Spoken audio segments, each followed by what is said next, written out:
everybody, it's Heidi Fang here with Adam Hill, and we are at the Raiders training camp where today practice did not happen. Instead, they opted for a walkthrough. Adam, what can you explain to us about what happened today here at Raiders training camp? Yeah, I think it's really not that big of a deal, to be honest with you. There's a training camp that goes on, and for years and years, coaches have planned out their entire training camp, spent the whole summer planning out what happens this day, what happens that day.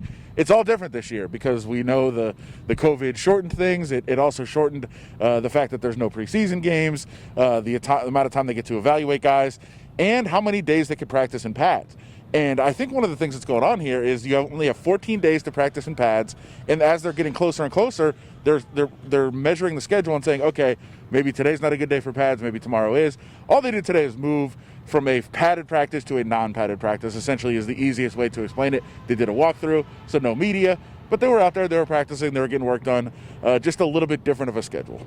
A little bit of fun today where jerseys were concerned. The players were all wearing throwbacks to different players over Raiders years, Raiders greats.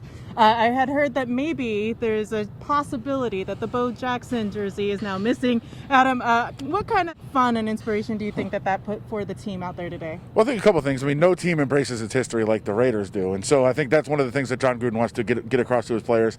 Hey, you are going to represent somebody who played that position in the past, one of the Raiders' greats. Josh Jacobs wore that Bo Jackson jersey, of course, great tailback now, great tailback of the past, and he really enjoyed it. We heard from Alec Ingold, hey, he might take it home. I don't blame him. If I had a Bo Jackson jersey, I'd probably take it home too.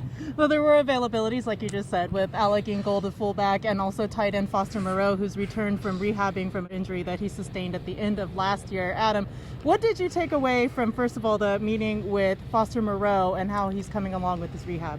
Yeah, I think Foster Moreau just talked about him getting better and getting healthy and trying to work through that this offseason in a time where you couldn't be in the facility, you couldn't be around your trainers, you couldn't be around teammates to kind of push you a little bit. It was a different kind of a rehab process for Foster Moreau, but he says he's fully healthy, really got to get back into shape and get back up to speed with some of those practices over at Olympia around the corner in Southern Highlands from the team facility here that were organized by Derek Carr. So he said he's full go and he's ready for the season.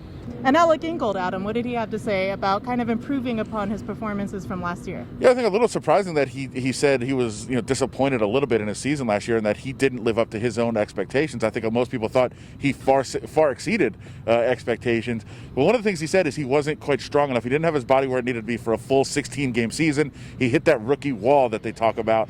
He said that won't happen again. He's much more ready for his body to hold up for an entire season. Well, he also gave himself a grade. So let's hear from Alec Ingold here.